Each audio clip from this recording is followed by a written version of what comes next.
Okay?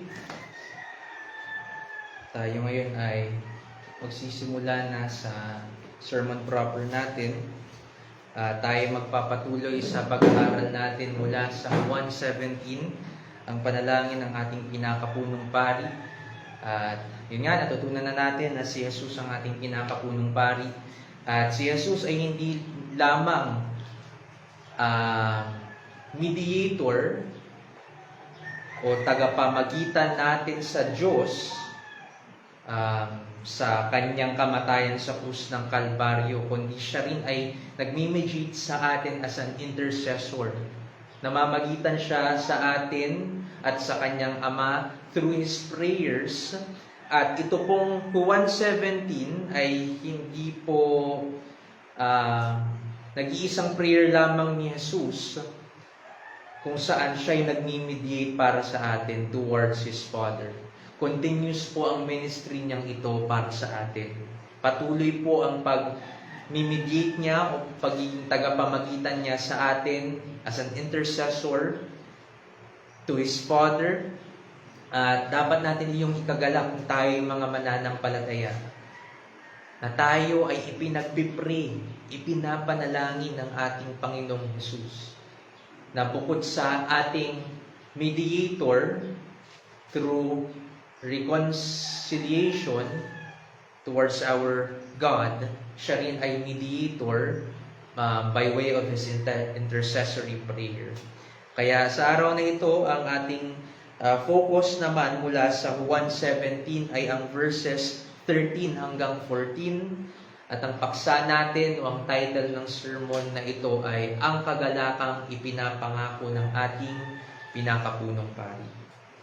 Ang kagalakang ipinapangako ng ating pinakapunong pari. At babasahin natin ang verses 13 hanggang 14.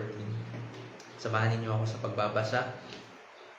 Ngunit ngayon ay pupunta ako sa iyo. Ang mga bagay na ito ay sinabi ko sa sanlibutan upang sila'y magkaroon ng aking kagalakang ganap sa kanilang sarili.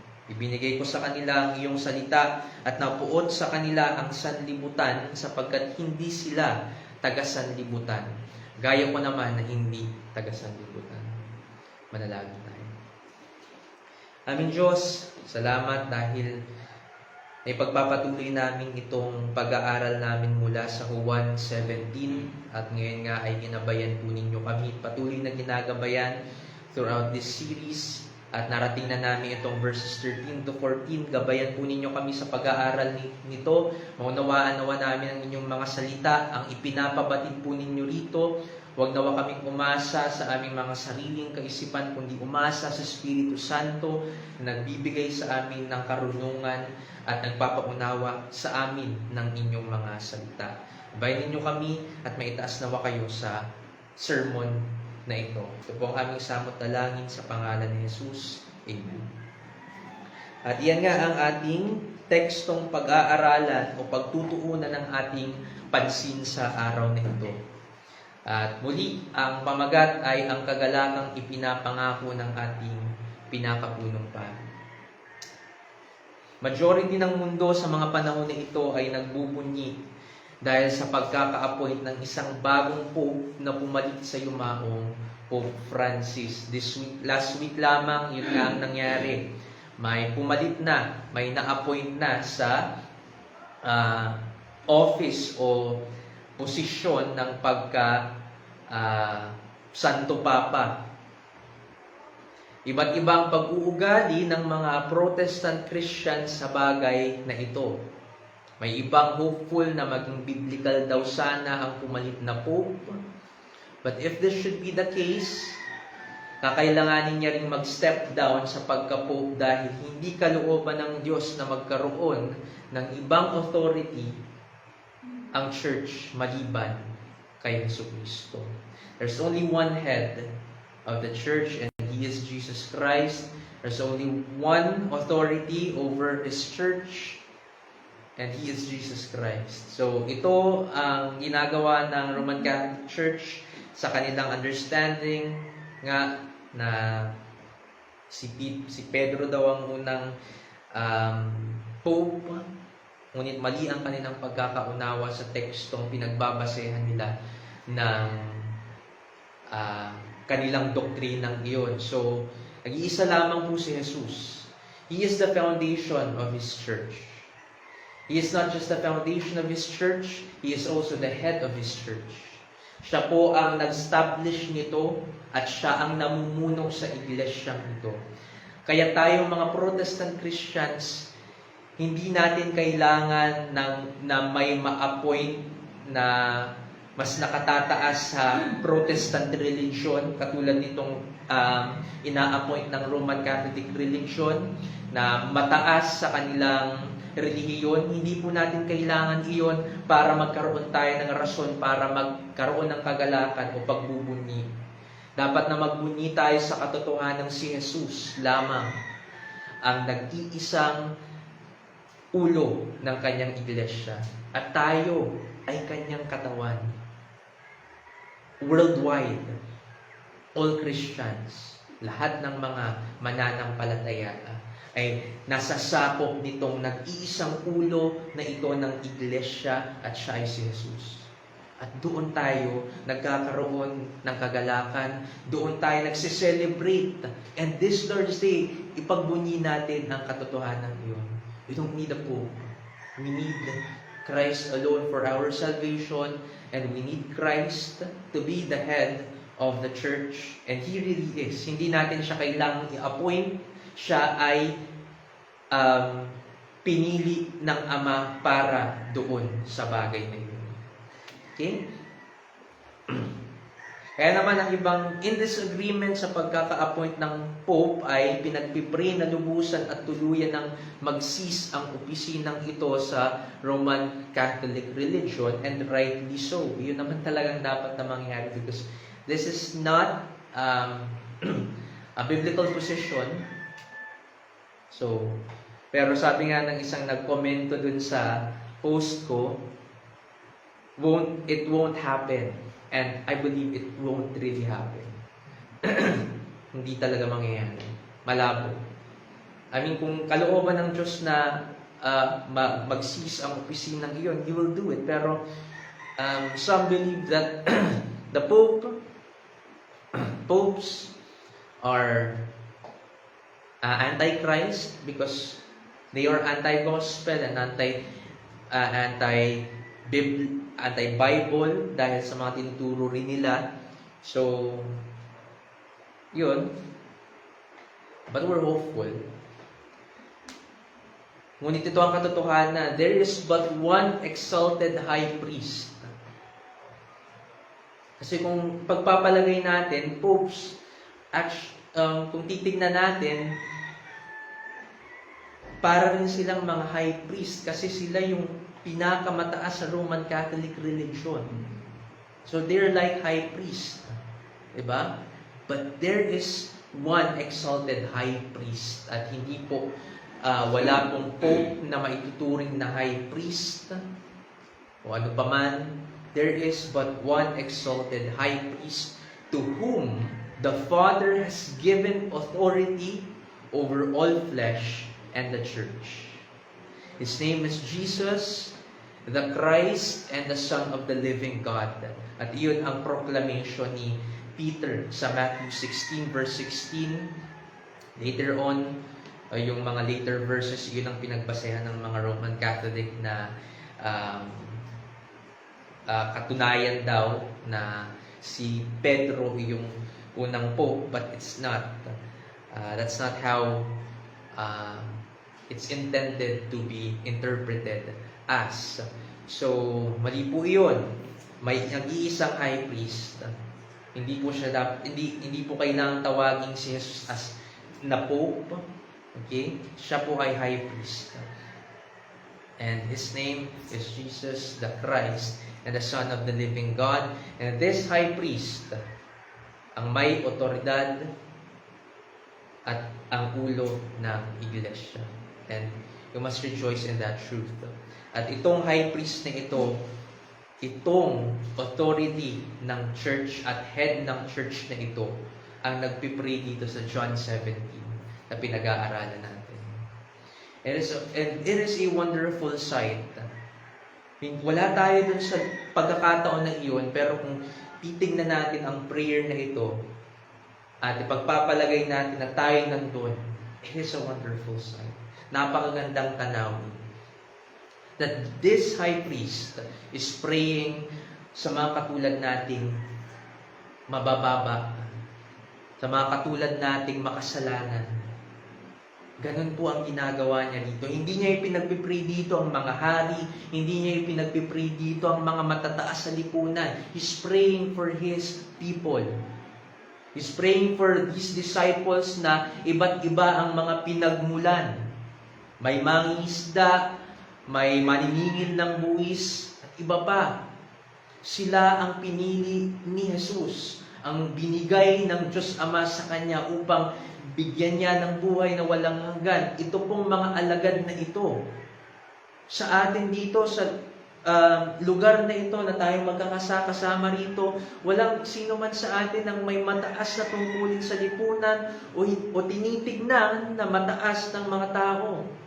Tayo rin ay katulad ng mga disciples na ito ni Jesus. Mga mabababa. Ngunit tayo'y pinili ng exalted high priest na ito. And He's praying for us even until now. Sa katotohanan si Jesus ay anointed. Ang ibig sabihin ng anointed, He is the Christ. And He is resurrected, ascended. He ascended and He is glorified at exalted sa kanan ng Diyos Ama sa langit. Tayo dapat na lubusang magkaroon ng kagalakan. Doon po sa mga katotohanan iyon. Okay? Sa katotohanan si Jesus ay anointed, resurrected. He ascended and He is glorified and He is exalted sa kanan ng trono ng Diyos Ama sa langit. Tayo dapat lubusang magkaroon ng kagalakan. Okay? Hindi po ito kailangang ulit-ulitin pa every time na may mag-step down na sa tungkulin. Dahil si Jesus ay nandirito na at nag-iisa sa tungkulin ito at hindi matatapos ang kanyang reign o ang paghahari niyang ito. Okay? Kaya dito tayo dapat lubusang magkaroon ng kagalakan. Ang fullness ng joy ay hindi mararanasan even after a favorable result. At sa mga pagkakataon na ito, we're waiting sa result ng election pero hindi po natin makukuha ang fullness of joy even after a favorable result of an election o sa mga Roman Catholics, pagka-appoint ng first American Pope na pinagbubunyi talaga nila, na inaasahan nilang magiging influential sa US at sa mundo. Kinatutuwa nila iyon. Ang mga taong ito ay fallible at mag-lead sa disappointment ng sino mang tao. So, hindi talaga natin makakamit ang fullness ng joy sa mundong ito, sa mga bagay sa mundong ito. Sa halip tayo ay magkakaroon lamang ng fullness of joy kahit na nandito pa tayo sa mundong ito. Wala pa tayo sa langit, nandito pa tayo sa mundong ito. Kung nalalaman at panig tayo sa Diyos at sa Kanyang mga katotohanan, doon lamang po natin matatanggap ang kumpleto at buo na kagalakan na ating inaasam na tayong magkaroon. Hindi po natin ito magmumula sa anumang pangyayari o event sa mundong ito, but only from God natin ito matatamasa. We don't put our hope to any fallible person, but to Him alone who decrees and performs perfectly. Sa Kanya lamang po tayo umaasa.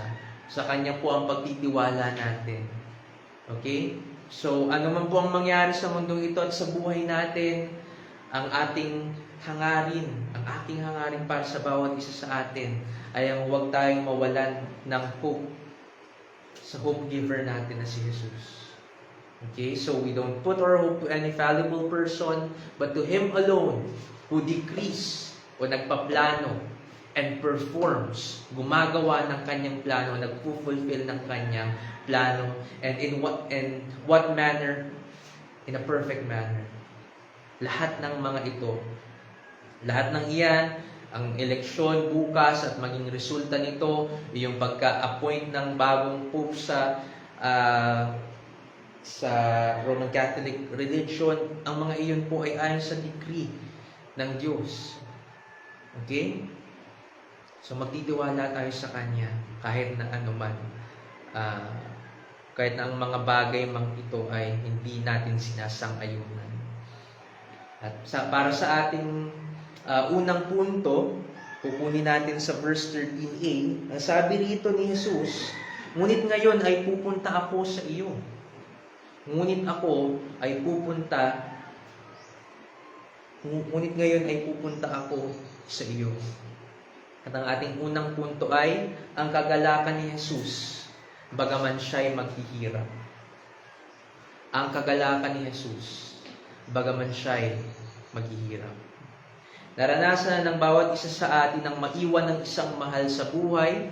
Sila man ay pupunta sa ibang lugar at matagal natin silang hindi makakasama o kaya kung sila ay yumao, parehong nakakalungkot ang mga pagkakataong ito at ayaw ng sino man sa atin ang maiwan ng mga minamahal natin.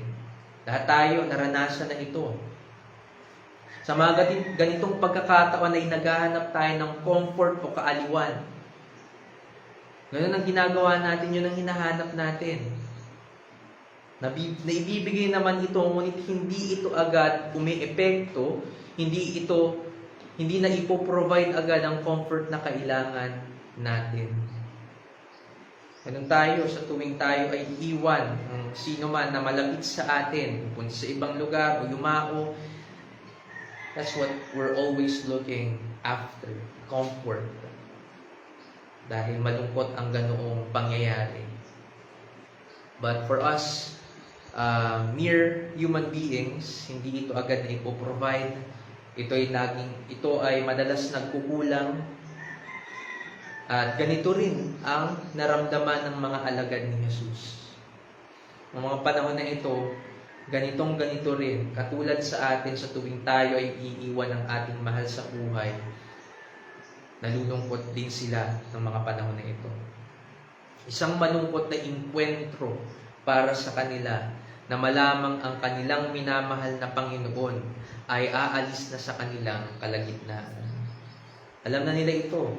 Again, from verse 13, nasa upper room sila. From chapter 13, nasa upper room sila.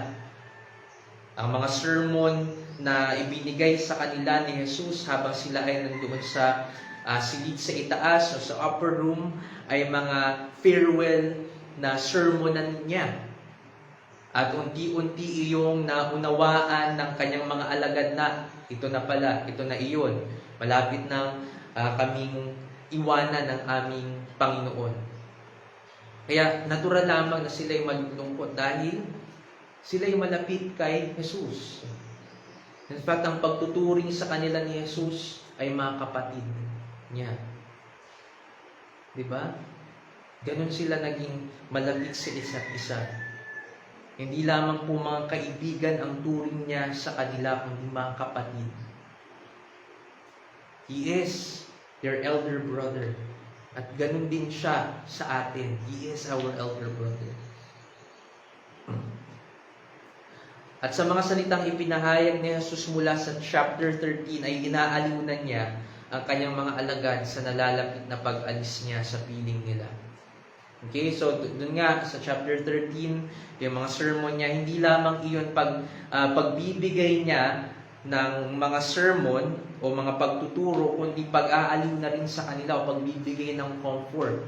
Dahil sa pinapaalam na niya sa kanila na siya ay aalis na sa kanilang kalagitnaan, hindi niya sila iniwan ng walang comfort. Iba ang sabi nga kanina, para sa atin ng mga tao, tuwing tayo iiwan ng ating mga mahal sa buhay, hindi agad na ibibigay ang comfort na kailangan natin. At minsan delayed pa ang effect nito para sa atin. Pero dito, sa pagkakataon na ito, agad-agad.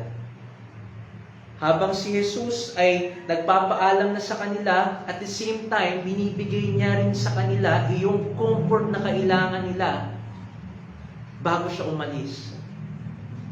Okay? So simultaneous, farewell and then the comfort is given while he delivered his speech here, his sermon here. Ganon ang ginagawa niya dito.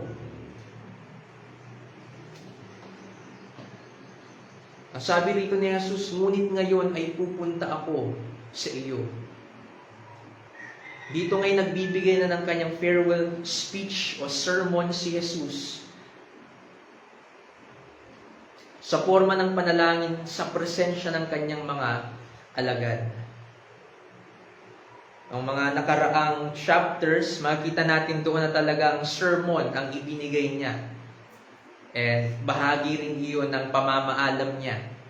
But here, in this chapter, ang paraan naman niya ng pagbibigay ng kanyang farewell speech is through prayer.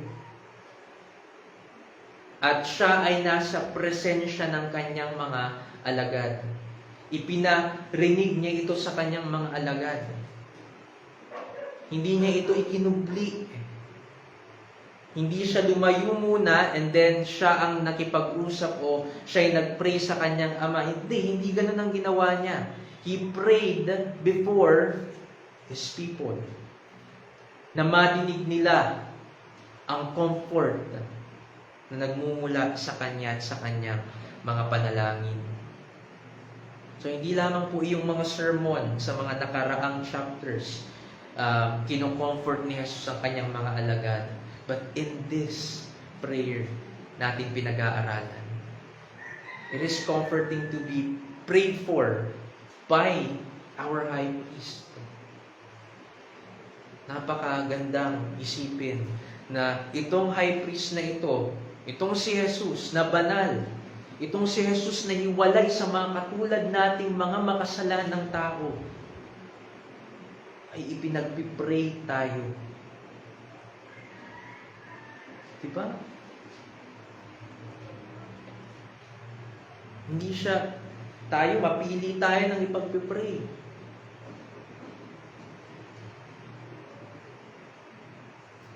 Pero si Jesus, kanyang mga alagad, pinag-pray niya. And even the world, pray for the world. Pero dito ang makita natin is his prayer for his people, for his disciples. Nalalapit na ang kamatayan niya, isang kamatayang hindi lamang niya ginawa para sa ikaliligtas natin, kundi kamatayang magbubukas sa kanya sa pintuan patungo sa pagluluwalhati ng Ama sa kanan niya. Kaya ang first point natin ay binigyan ko nga ng pamagat na ang kagalakan ni Jesus bagaman siya'y maghihirap, dahil dito maghihirap na siya, alam na niyang maghihirap siya, pero may kagalakan siya habang siya'y nagbibigay ng sermon sa kanila at habang siya'y nagpipray. Sa verse 1 pa lamang nakita na natin ang kanyang prayer para sa kanyang sarili. Ama, dumating na ang oras, luwalhatiin mo ang iyong anak upang luwalhatiin ka ng anak. This is expected by Jesus Christ. Ini-expect na niya itong mangyari. Kaya naman kahit na ganoon, na siya ay maghihirap, may kagalakan sa kanya dahil siya ay luluwalhatiin at sigurado ang bagay na ito.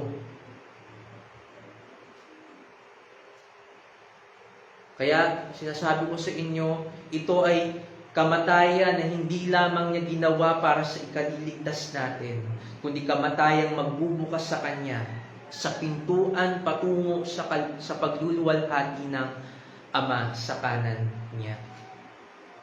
Ganun ang ginagawa niya dito. Ngunit ngayon ay pupunta ako sa iyo. Ang rason kung bakit sinasabi niyang siya ay pupunta na sa Ama ay dahil sa sure and expected na resurrection, ascension, and glorification. Sigurado at ini-expect niya na po na siya ay luluwalhatiin, and by this pagluluwalhati, anong ibig sabihin nito? That He will be resurrected. Na siya ay bubuhayin muli. At iyon ang nakita natin. At hindi lamang basta natin nakita, iyon ang hope natin. That Jesus is resurrected. Dahil kung hindi siya na-resurrect after He died on the cross, ang ating faith ay walang kabuluhan. Yun ang sinasabi ni Paul sa 1 Corinthians 15. Walang kabuluhan ang pananampalataya natin kung walang Jesus na nabuhay na muli. Pero dahil sa siya'y binuhay na muli, may kabuluhan at makapangyarihan ang kaligtasan na mayroon tayo. Kaya naman, pupunta siya sa Ama at siguradong siya sa kanyang sinasabi rito dahil totoong siya ay bubuhayin muli, babalik o mag-a-ascend, aakyat na muli sa langit, at siya ay i-glorify. Bibigyan ng niluwalhating katawan.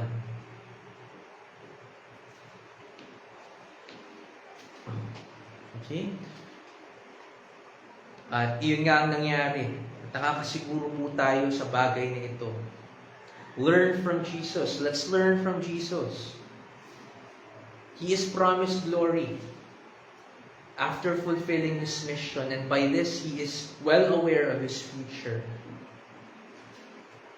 Kaya sinasabi ko ito, na learn from Jesus, dahil makita natin dito, siya'y pinangakuan ng kaluwalhatian, matapos siyang gawin iyong misyon na ibinigay sa kanya ng Ama.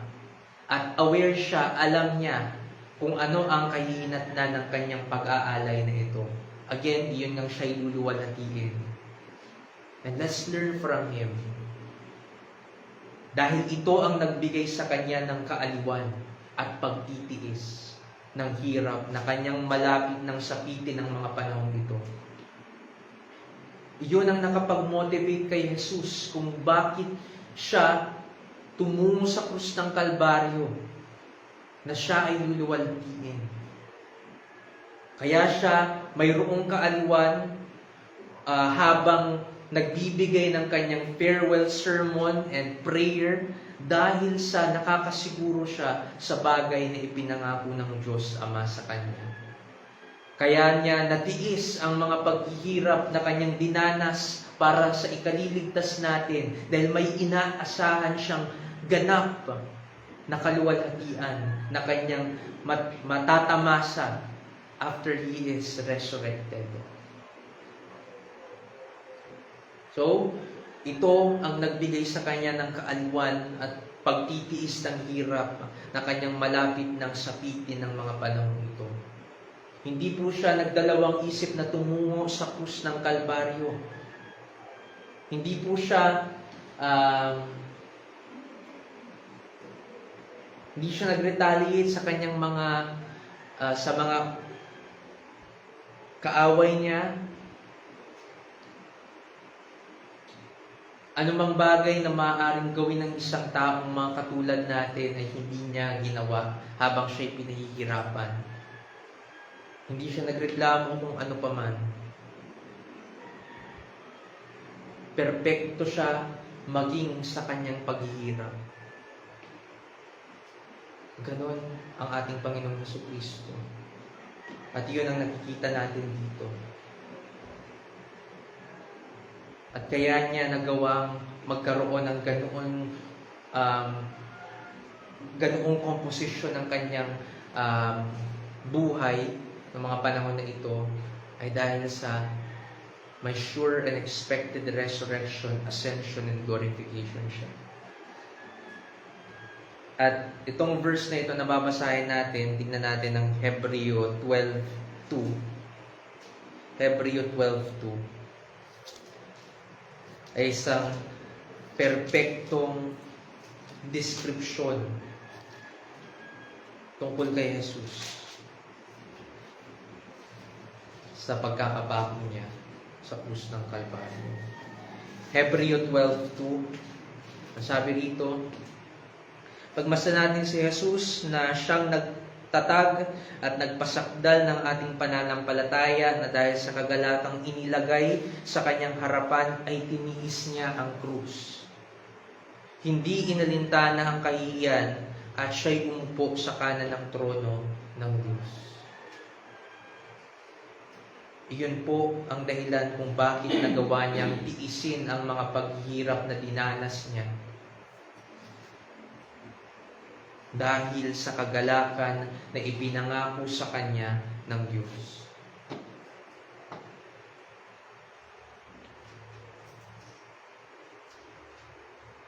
At ang kagalakan na ito ay isang dakilang kagalakan. Bakit? Dahil ito ay nagdala kay Jesus na sa pwesto na kahit napakahirap, He was able to endure it. Nagawa niyang tiisin ang mga paghihirap na iyon. Ganoon kadakila ang kagalakang ipinangako sa kanya ng Ama. Our great high priest was able to enter in the most holy place or holy of holies, katulad ng mga high priest noon sa Old Testament, kung saan sila pumupunta, yung dakong kabanal-banalan, para mag-alay ng kanilang mga handog para sa ikatutubos nila at ikapapatawad ng kanilang mga pagkakasala.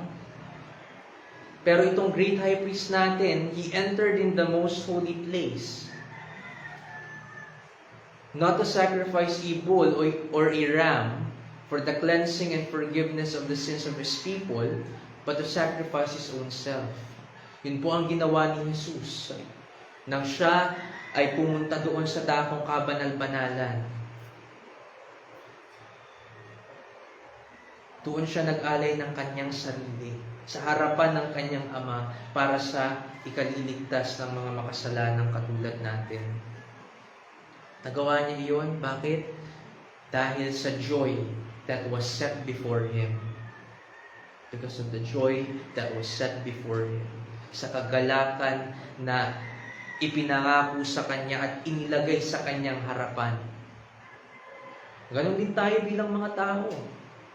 Kung alam natin na may kahinat na itong mga paghihirap natin, nagkakaroon tayo ng pagtsatsagang gawin ang isang bagay dahil ang kahinat na noon ay yung gusto natin.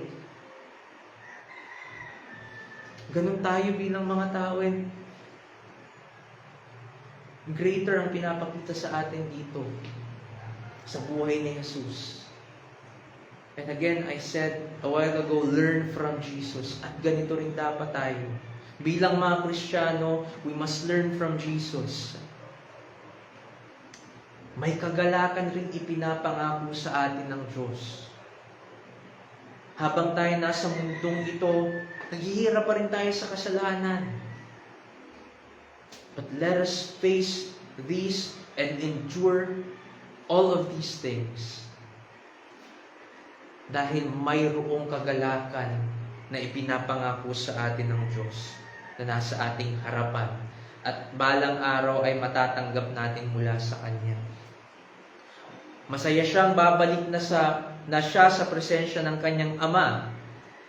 Masaya siya dito. Ngunit ngayon ay pupunta ako sa iyo. Nagagalak siya na siya ay babalik na sa kanyang Ama, sa kanyang kaharian. Ngunit ang mga alagad naman niya ay balisa dahil sa mga bagay na mangyayari sa kanya. Nababalisa sila. Bukod sa sila'y iiwanan ni Jesus, nababalisa sila dahil pinahayag sa kanila ni Jesus yung mga mangyayari sa kanya. Ganun din tayo. Kung alam natin, kahit nga, halimbawa, malaman natin ang isang kapamilya natin o operahan, mababalisa tayo at hindi tayo sigurado kung maging matagumpay ba ang operasyon sa kapamilya natin ito. Normal, natural, ang ganitong emosyon at karanasan. Ngunit si Jesus, hindi siya umalis sa piling ng kanyang mga alagad. Hindi niya sila iniwan nang hindi niya binibigyan sila ng kaaliwan o kagalakan. Kaya naman, nagpapaalam dito si Jesus, ngunit sa kanyang pagpapaalam na ito, even in his prayer, ang ginagawa niya ay ang bigyan sila ng kasiguruhan at ng pag-asa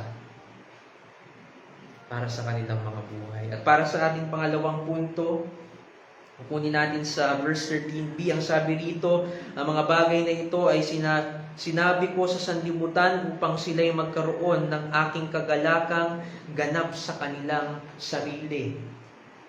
So unang punto natin, nakita natin doon na si Jesus, bagaman siya ay maghihirap, ay may kagalakan pa rin. Dito naman titignan natin ang kagalakan para sa mga alagad, bagaman si Jesus ay tinisan. At ang gusto natin dito ay maging katulad tayo ni Jesus in all aspects and in all respects. Na kung paano si Jesus ay banal, gusto rin natin maging banal. At kung paano si Jesus ay very hopeful, kahit na siya ay maghihirap ng mga panahon na ito, dahil may pangako sa kanyang Ama, ganun din sana tayo, maging hopeful tayo sa mga bagay na ipinangako ng Diyos sa atin bilang mga mananampalataya. Kailan ba'y binigo tayo ng Diyos? Hindi. Hindi niya tayo binigo kahit kailan.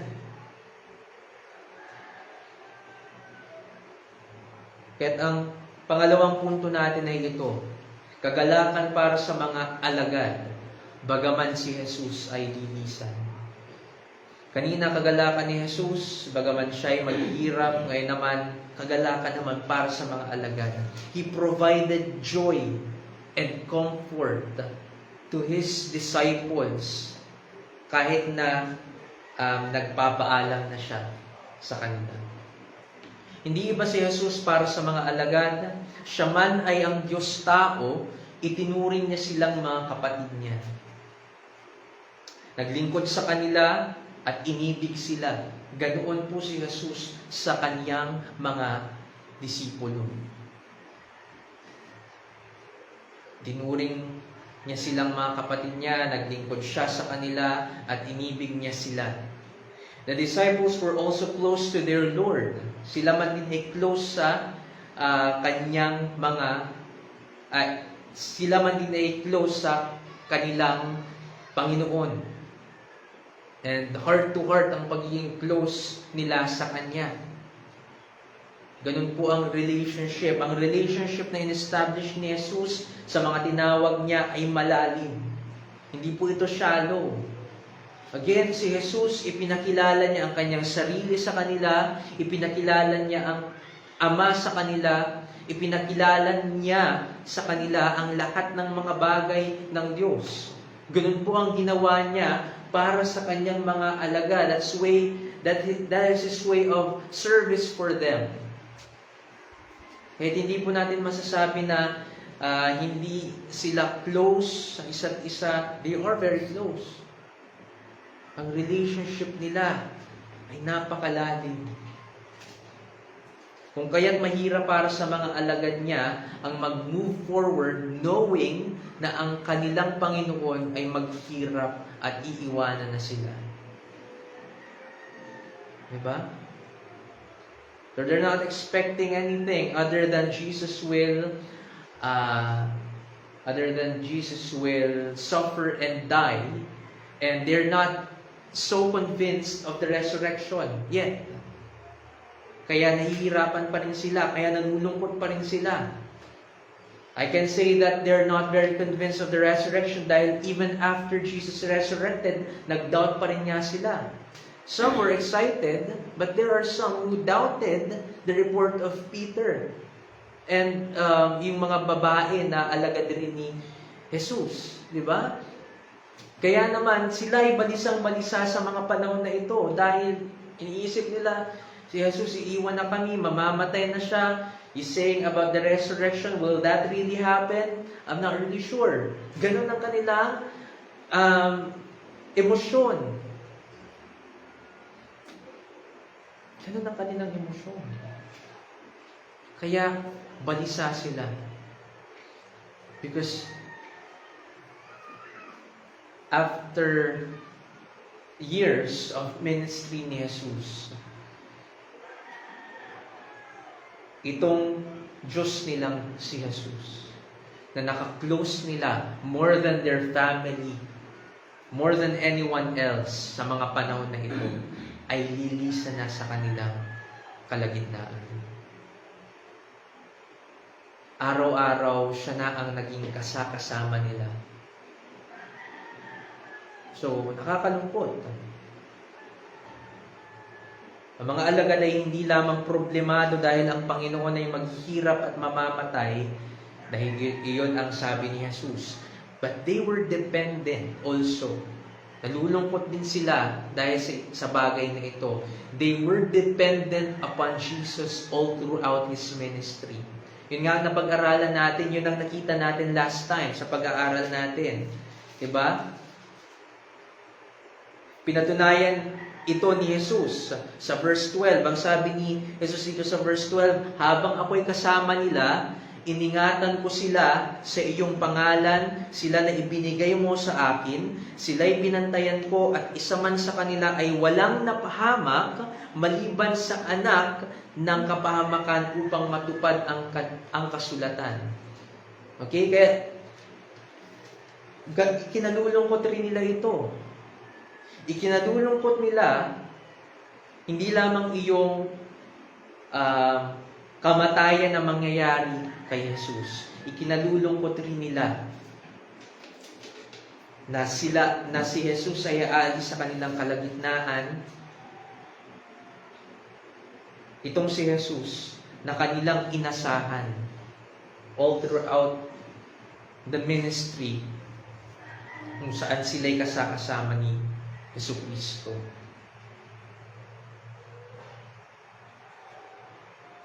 Sabi ni Jesus, siya ang nag-ingat sa kanila sa pangalan ng Ama.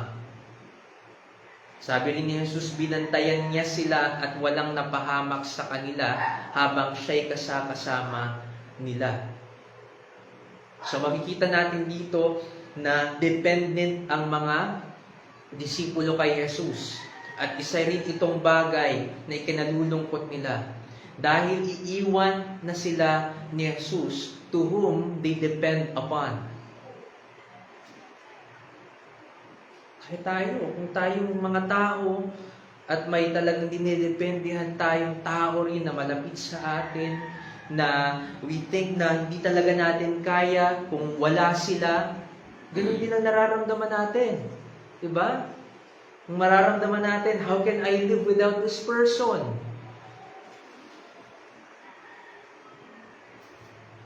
At ganun din ang nararamdaman dito ng mga alagad. How can they live without the bodily presence of Christ, to whom they were dependent upon this whole time? And I want us to realize na ganun din dapat tayo kay Jesus. Na tayo dependent din sa Kanya. Hindi tayo at hindi natin kaya on our own. It's always Christ. Okay? At ito ang nangyari sa mga alagad.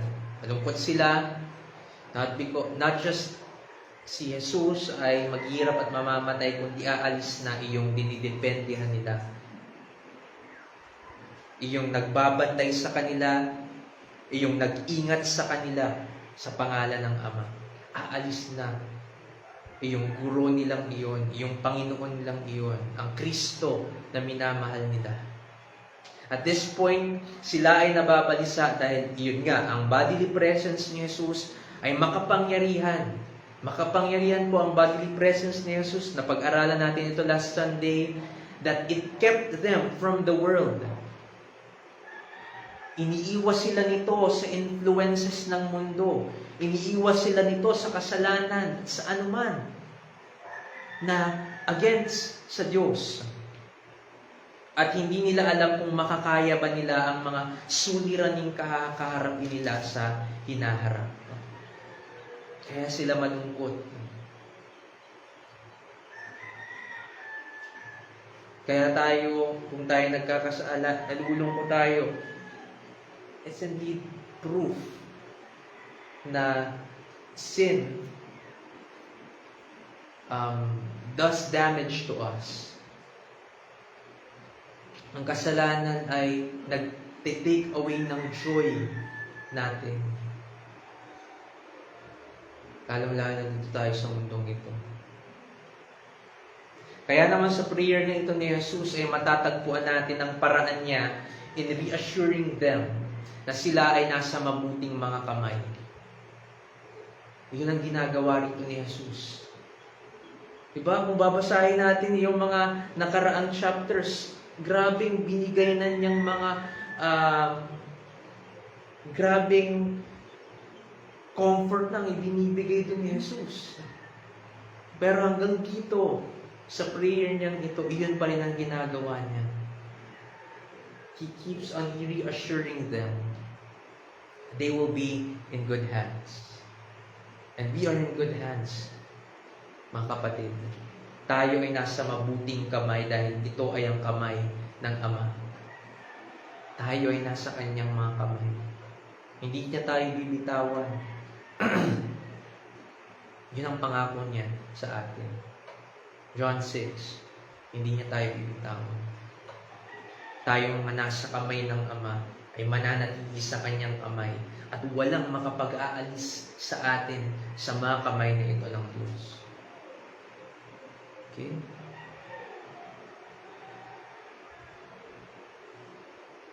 Lahat ng mga sinabi ni Jesus sa kanila, ang mga sermon niya sa mga nakalipas na chapters o kapitulo hanggang dito sa prayer niya ay binanggit niya upang magdala sa kanila ng kaaliwan sa nalalapit na pag-alis ni Jesus at hinaharap nila. Yun po ang ginagawa rito ni Jesus again and again. Again and again. He keeps on reassuring them. You will be in good hands. You will be okay. Hindi niya sila iiwan totally. Yan ang sinabi ko last time. Dahil ano nga? Dahil ipinag-pray ni Jesus itong mga alagad niyang ito para sa pag-iingat ng kanyang Ama sa kanila.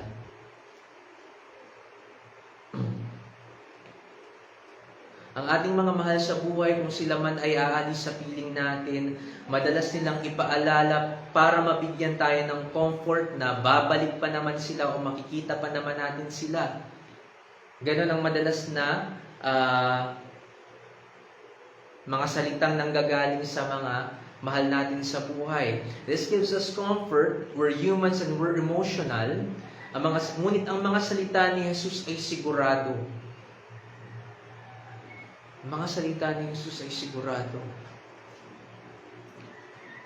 Hindi katulad ng mga salita natin. We try to assure other people gamit ang ating mga salita, but sometimes, hindi sa mga pagkakataon na hindi natin nagagawa yung mga pinapangako natin sa kanila. Pero itong si Jesus, sigurado po ang mga pangako niya. At hindi po siya mabibigo sa mga ito. Ang mga salita ni Jesus, kumpara sa mga salita natin bilang mga tao, and how we assure our loved ones, ay sigurado. Siguradong sigurado. At hindi tayo mabibigo. Kahit hindi tayo dapat magduda. Mga kapatid, hindi tayo dapat magduda sa mga ipinapangakong ito ng Diyos sa atin. Walang room for doubt sa mga pangako na ito ng Diyos. We must have confidence in God. We must have confidence in God.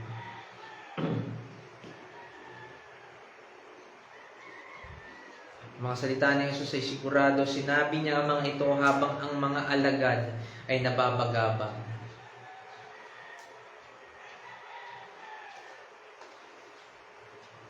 Kaya tayo ay magkaroon ng kasiguruhan sa Kanya. Ang mga pangako niyang ito ay sigurado naman talaga.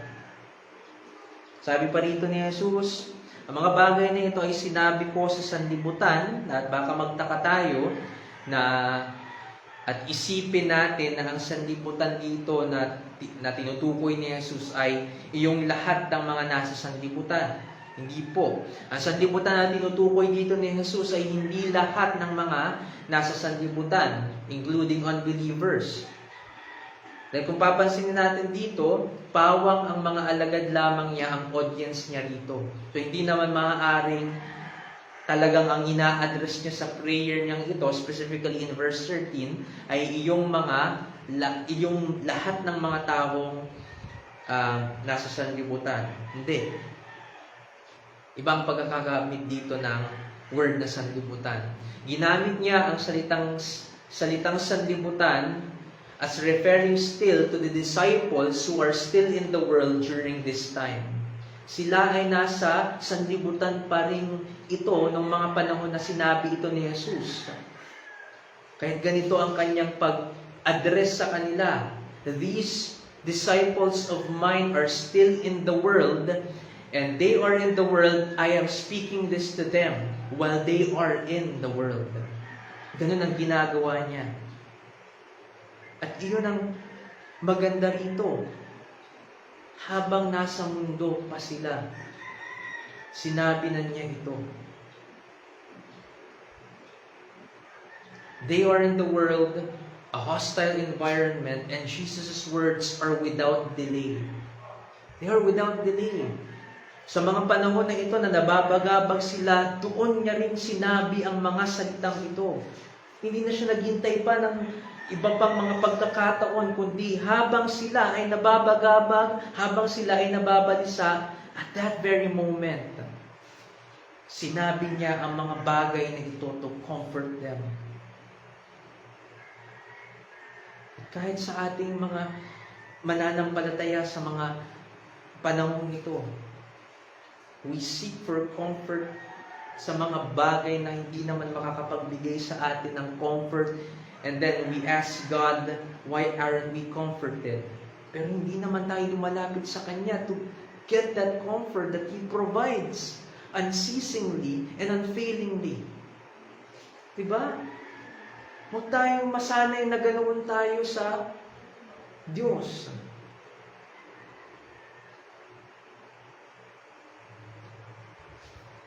That He is second in command when it comes to comfort na hinahanap natin. Hindi, dapat siya ang laging hinahanap natin when we need the comfort that we're looking for. Immediate po ang pagbibigay ni Jesus ng comfort. Huwag nating maliitin ang kapangyarihan ng salita ng Diyos. I'm going to tell you, kapag kayo ay nababalisa o nababagabag, magbasa kayo ng Biblia. I'm telling you, napakamakapangyarihan ng Biblia to comfort us. Nakakasiguro ako dyan.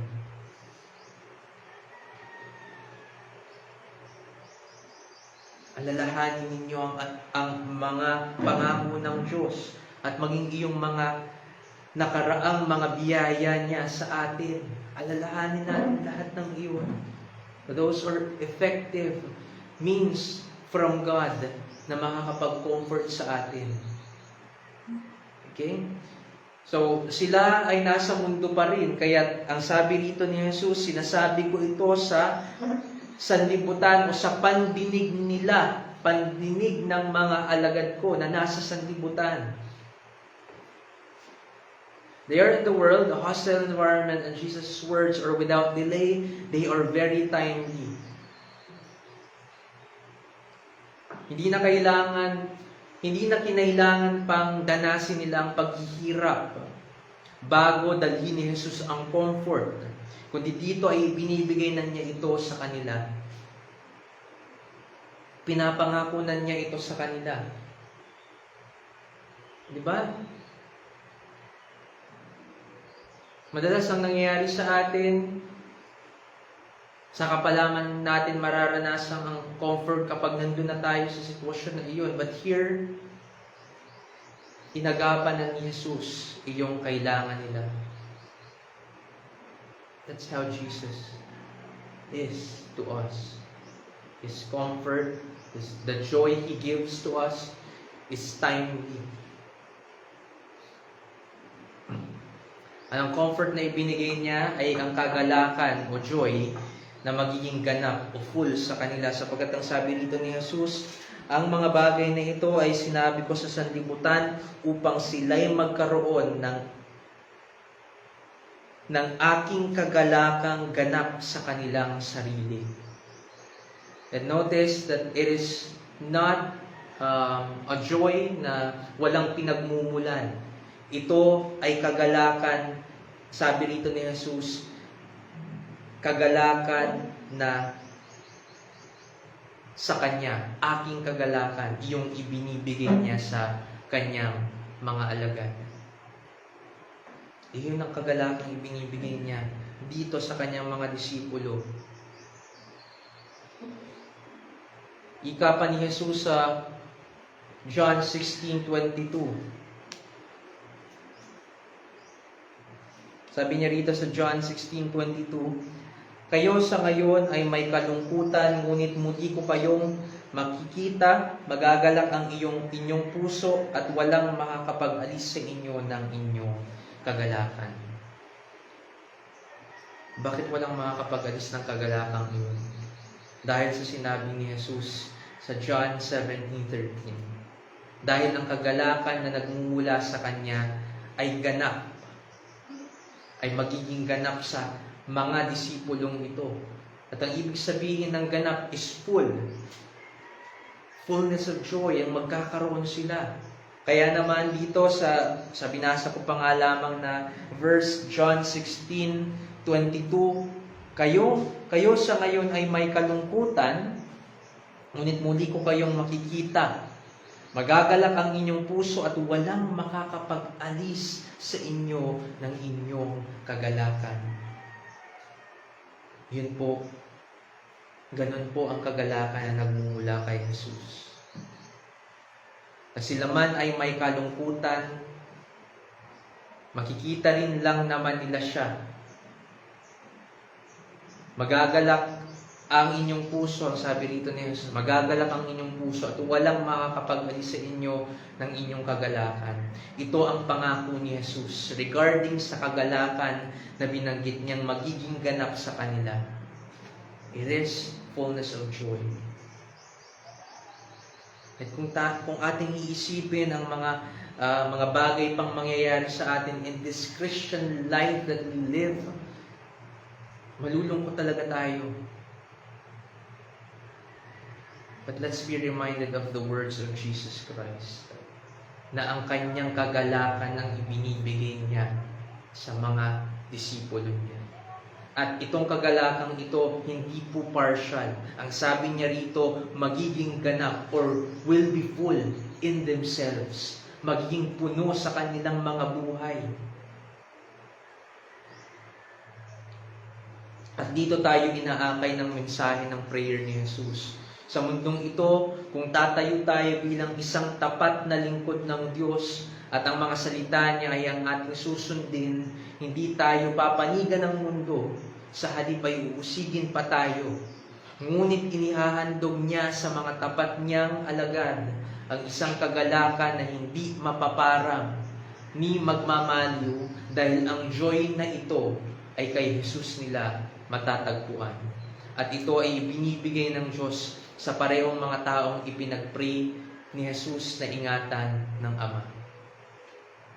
Kaya magkaroon tayo ng kagalakan na nagmumula kay Jesus.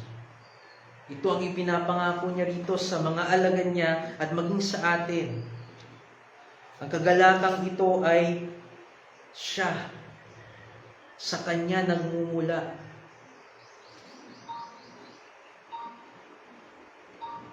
Kahit hindi tayo nagkakaroon ng kagalakan, madalas nawawala ito because we're not looking unto Jesus. Hindi tayo tumitingin kay Jesus. na dapat na madalas at lagi, hindi madalas, kundi lagi nating gagawin. Ito ang pangako niya sa atin. Promise sa mga alagad niya ang pag-iingat o preservation sa faith at ang fullness of joy sa gitna ng mundong masama at salungat sa Diyos. Diba nakita natin last time na ang mundong ito ay hostile sa Diyos, ngunit pangako ng Diyos sa kanyang mga alagad ang pag-iingat o preservation ng kanilang pananampalataya. Napag-aralan natin yun last Sunday. Kailangan ma-preserve ang pananampalataya natin. Ang pag-iingat na sinasabi roon ni Jesus na hinihingi niya sa Ama ay hindi lamang po basta pag-iingat, kundi ito'y preservation. While we're in this world, mahirap po ang buhay dito sa mundong ito. Ang kalaban natin ay kasamaan, kasalanan at ang dyablo. And we have to be preserved from our faith because active lagi ang mga kalaban natin. Kaya pangako sa atin ng Diyos na tayo ay Kanya ipipreserve sa ating pananampalataya. At bukod pa dyan, pangako rin sa atin ng Diyos ang fullness of joy sa gitna ng mundong masama at salungat sa Diyos. At para sa huli nating punto at kaunti na lamang ito, tignan natin ang verse 14. Sabi rito ni Jesus sa verse 14, ibinigay ko sa kanila ang iyong salita at napuot sa kanila ang sanlibutan sapagkat hindi sila taga-sanlibutan, gaya ko naman na hindi taga-sanlibutan. At ang pangatlong punto natin ay ito, tulad ng Panginoon, tulad ng mga alagad. Alam niyo naman siguro ang kasabihang like father, like son. Ang ibig sabihin nito ay ang anak ay may parehong pag-uugali o katangian sa kanyang ama. Ganito ang ipinapakita ni Jesus sa verse 14. We're like Him. Hindi tayo iba sa Kanya. Na kung tayo ay mga mananampalataya, huwag tayong magtataka. Siya na mismo ang nagsabi na huwag tayong magtataka kung kinamumuhian tayo ng mundo dahil siya ang unang kinamuhian ito. Kaya sinasabi ko sa inyo, kung tayo itatayo lamang sa katotohanan at ipapakita natin sa harapan ng mga tao sa mundong ito that we are Christians, I can assure you, we will lose friends. Nababawasan ng ating mga kaibigan, maraming mag-uupo sa atin. Bakit? Dahil kay Jesus na ating pinapanigan. Hindi ko sinasabing sadyain nating mabawasan ng ating mga kaibigan, but if we will stand on the truth, sinisiguro ko sa inyo, ang mga close nating kaibigan, pag malaman nila ang stand natin sa mga bagay, religion, at ito sa lipunan natin, ito napakaraming mga issues, social issues, na hindi naman sana talaga dapat maging issue kung ang mga tao lamang ay papanig sa salita ng Diyos. Pero nagiging issue dahil napakaraming opposed sa Diyos. But if we will stand upon the solid rock of our faith, Jesus Christ and His Word, hindi na natin dapat pagtakhan kung tayo kamumuhian ng mundo.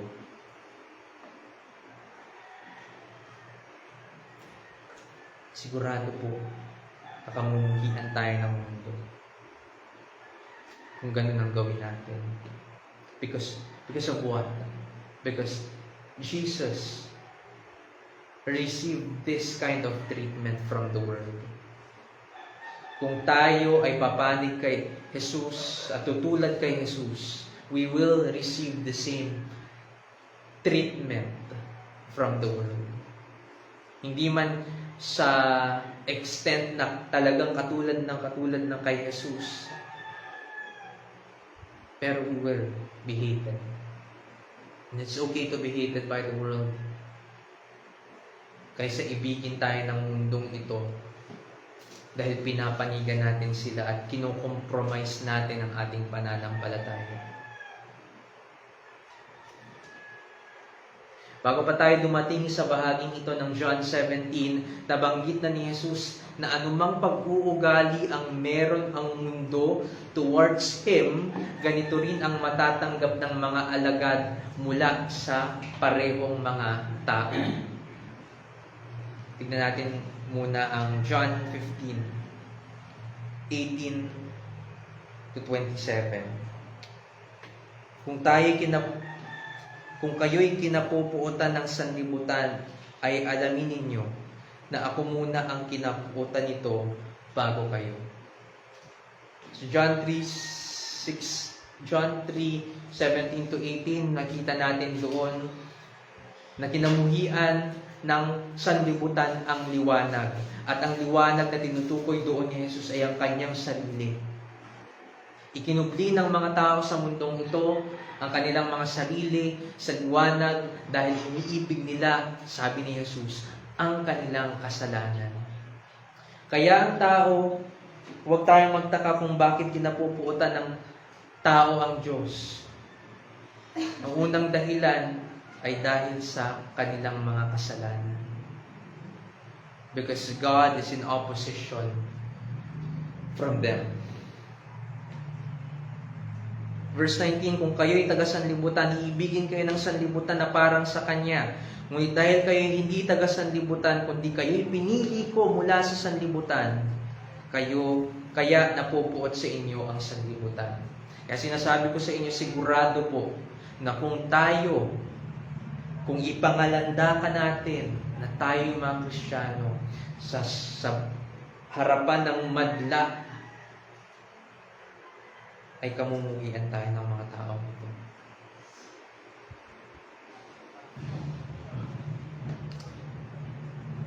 Kaya naman ang mga alagad, kung makikita natin sa Book of Acts, never silang nagpakita ng paninibago nang sila'y usigin, pagmalupitan, pahirapan, at patayin dahil para rito sila inihanda ni Jesus. Babasahin natin ang Gawa, makikita natin doon. Hindi na sila nabigla dahil inihanda na sila ni Jesus. Ito ang mangyayari sa inyo kung kayo ay susunod at papanig sa akin. So saan tayo huwag ring mabigla? At makakaasa tayo that even though we will be hated by the world, we will be comforted by God. And we are loved by God. Yan ang katotohanan. We will be hated by the world, pero hindi tayo kailanman kamumuhian ng Diyos. Sa verse 23, 13. Yun, tama. Sabi sa 1:17-23, ako'y nasa kanila at ikaw ay nasa akin upang sila'y maging ganap na isa, upang malaman ng sanlibutan na ikaw ang nagsugo sa akin at sila'y iyong minahal kung paanong ako'y iyong minahal. Ganun po ang relasyon natin sa Diyos. At dapat lamang na malaman ito ng sanlibutan.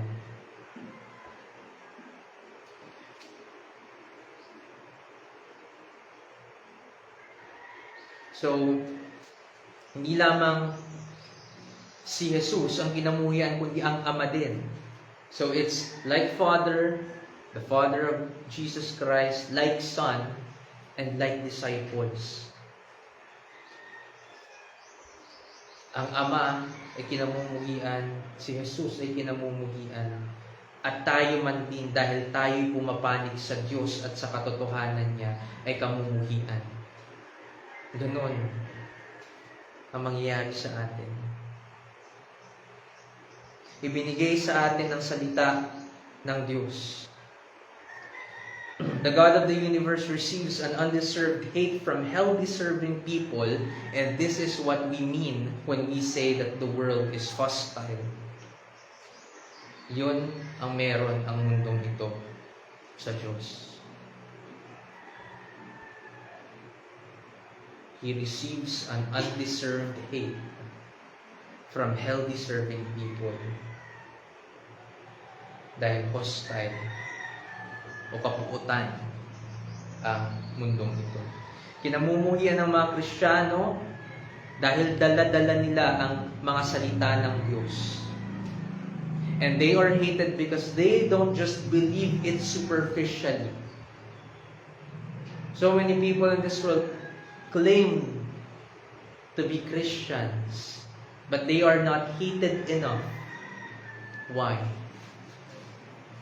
Hindi nila pinapakita, hindi nila ipinapangalandakan that they believe what they say. They believe in the Bible.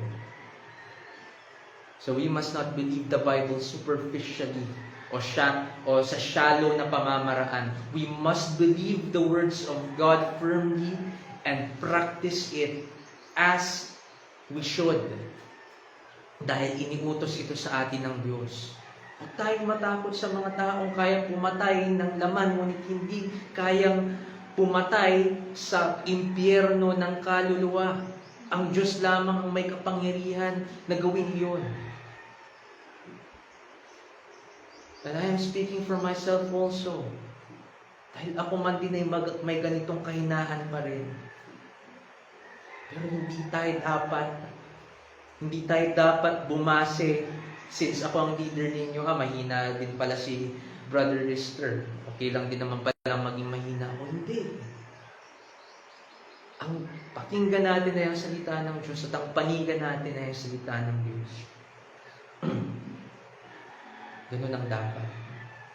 Kaya, kinamumuyan ng mga Kristiyano dahil dala-dala nila ang mga salita ng Diyos, and they are hated because they don't just believe it superficially. Sabi rito ni Jesus sa verse 14, ibinigay ko sa kanila ang iyong salita at napuot sa kanila ang sanlibutan. Dahil bakit sila kinapuutan? Ibinigay ni Jesus sa kanila sa pangangaral ang mga salita na kanilang napakinggan at kanila itong nalalaman, tinatanggap, pinaniniwalaan at tinutupad. Iyon ang sinabi ni Jesus. Iyon ang sinabi ni Jesus na naging pag-uugali ng mga alagad niya sa kanyang mga salita sa verses 6 to 8. Na ang mga salita niya, anong naging ugali rito ng mga alagad niya? Ang mga salita niya ay kanilang nalalaman, tinatanggap, pinaniniwalaan at tinutupad.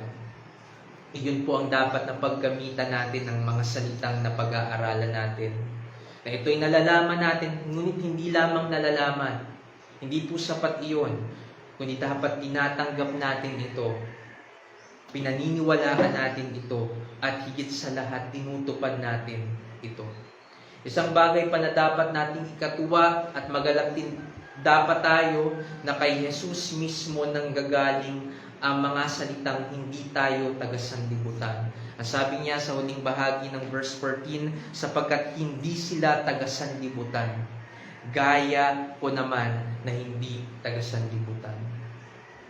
This must comfort us. Na kung tayo ay mga mananampalataya, hindi tayo mananatili sa mundong ito, hindi na tayo katulad ng mga nasa sanlibutang ito. Tayo ay iba na. Ano nakakatuwa rito? Simple lang, pero napakahalagang taglayin ng isang tao. Na tayo ay unti-unting itinutulad kay Jesus na ating Panginoon. Bilang mga citizens of heaven, na habang nandirito pa rin tayo sa sanlibutang ito, wag nating i-claim na tayo'y taga rito pa rin. Hindi na po tayo taga sanlibutan. Tayo ay citizens of heaven na. Tayo ay taga langit. At nandito lamang tayo pansamantala, but we will be in God's kingdom in heaven one day, and we will remain there for all eternity. Yun ba ang gusto natin? Sana ganun ang gusto natin. Tayo ay unti-unting itinutulad kay Jesus na ating Panginoon. We're not meant to be like the world, but to be like our God. Okay? We're not meant to be like the world, but to be like our Lord. And we're not meant to live forever in this world, but in the world to come. Yun po ay dapat nating ikagalakan. We're not meant to be like the world, but to be like our Lord. And we're not meant to live forever in this world, but in the world to come. The new heavens and new earth. Kung saan ibibigay rin sa atin ang bagong mga katawan, physical bodies, perfect. Sapagkat kung ang ating Panginoon ay hindi taga-sanlibutan, gaya ng sinabi niya rito, ganoon din po tayo. Diba? Like father, like son, like disciples. Kung ang Diyos Ama, Diyos Anak, Diyos Espiritu Santo ay kinamumuhian rin ng mga alagad niya. Ngunit kung ang Diyos Ama, Diyos Espiritu Santo at Diyos Anak ay tagalangit, ganoon din naman tayo. Kaya tulad ng Panginoon, tulad ng mga alagad. Ganoon po tayo. At para sa application natin ng mga pinag-aralan natin ngayong araw, unang-una, kung ikaw ay Kristiyano at nahihirapan kang maging isa, or you are having a difficult time to be one, or to be a Christian, to act like a Christian, hindi solusyon ang pagtigil. If you really are in Christ, hindi ka rin naman talaga makakatigil. Pero hindi ibig sabihin nun na kung nanghihina ka, ay magpapatuloy ka lang sa panghihinang iyon. Hindi po iyon solusyon. Kung ikaw ay Kristiyano at nahihirapan kang maging isang Kristiyano, hindi solusyon ang pagtigil. Sa halip, ika'y magpatuloy ng may kagalakan. Yan ang nawawala sa atin. Sa tuwing tayo nanghihina, binabaliwala na lang natin ang mga bagay ng Diyos because nakakasabay sa pagkawala iyong joy na meron tayo sa ating salvation. Kung tayo ligtas, ang salvation natin ay may joy na yun. Kalakip na nun ang kagalakan. Kaya tayo magpatuloy ng may kagalakan dahil ito ang handog ng Diyos sa ating mga minamahal niya. Hindi ba't ito ang pinag-aralan natin? Na kung tayo man ay na kay Kristo, ibibigay niya sa atin. Tandaan natin, ibibigay niya sa atin ang kagalakan. At magiging ganap ito sa ating sarili. Bakit? Dahil si Jesus ang kagalakang ito. Dahil sa Diyos nagmumula ang kagalakang ito. Kung tayo titingin lamang sa Kanya, lagi, hindi lamang madalas kundi lagi, magiging ganap lagi ang ating kagalakan. At pangalawa, tumulad tayo kay Jesus sa ating buhay Kristiyano. At ang mga pangako niya ay dapat nating panghawakan katulad niyang humawak sa mga pangako ng Ama, katulad ng nakita natin sa Hebreo 12:2. Okay? Tumulad tayo kay Jesus sa ating buhay Kristiyano, not just in holiness, kundi sa pagtitiis at sa pagkakaroon ng kagalakan kahit na tayo nagtitiis o naghihirap sa mga panahon na ito. Tumulad tayo sa Kanya.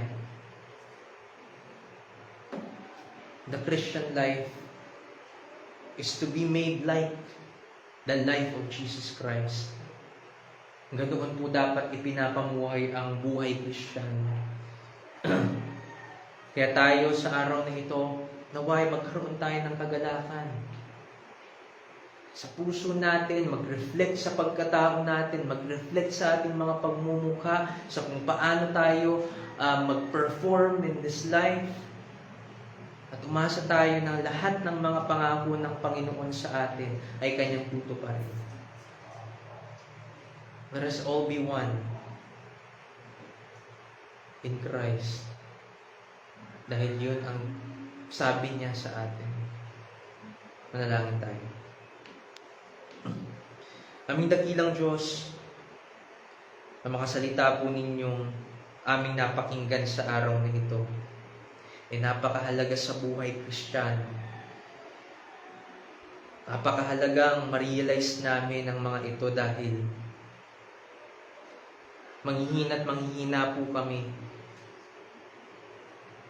Ngunit dahil sa sinabi po ninyo na may kagalakan po kayong handog para sa amin at ang kagalakang ito ay magiging ganap sa amin, nalalaman po namin ngayon na kung kami man ay may kalungkutan o pagkabalisa sa aming mga buhay bilang isang alagad ninyo, makakaasa po kami na ang pangako po ninyong ito sa amin ay tutuparin ninyo. Ibibigay ninyo sa amin ang kagalakang ito kung amin lamang itong hahanapin sa inyo. Kagaya ng sinabi sa Salmo kanina, patuloy namin hanapin ang inyong mukha. At ganun din nga dapat ang gawin namin. Hanapin namin kayo lagi sapagkat sa inyo namin matatagpuan ng kagalakang ito. Hindi sa mundong ito. This world is opposed to you. This world will never serve us joy and comfort and peace kung paanong maiaalay at maihahandog po ninyo ito sa amin in the fullness and perfection of it. At tulungan ninyo kami. Huwag kaming tumingin sa mga bagay sa mundong ito at doon hanapin ang comfort, joy, and peace, kundi sa inyo lamang. Sa inyo lamang namin ito hanapin sapagkat sigurado kami sa inyo namin ito matatagpuan. Salamat aming Diyos dahil inyo rin pong ibinigay sa amin ang katotohanan hindi po kami, kung kami man ay mga Kristiyano, hindi po kami sa mundong ito, hindi po kami sa sanlibutan ito, kundi kami sa inyo. Kami ay sa inyo. Maraming salamat aming Panginoon. Salamat sa kaligtasan na ipinagkaloob po ninyo sa amin. Ingatan po ninyo kami sa aming pag-uwi. Ingatan po ninyo kami sa linggong ito.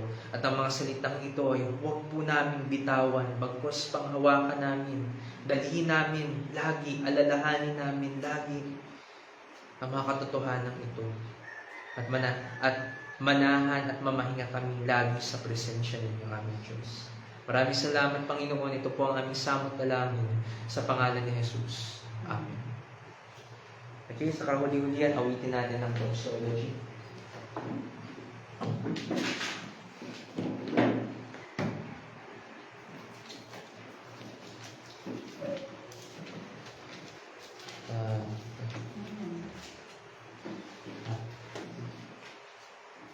Kanyang mga doxology. Sige, tumayo po ang lahat. Awitin natin ang doxology. Praise God from whom all blessings flow. Ready, sing. Praise God from whom all blessings flow. Praise Him, all creatures here below. Praise Him above, ye heavenly hosts. Praise Father, Son, and Holy Ghost. Amen. Salamat sa Panginoon. Nagtatapos ang ating pananampalataya.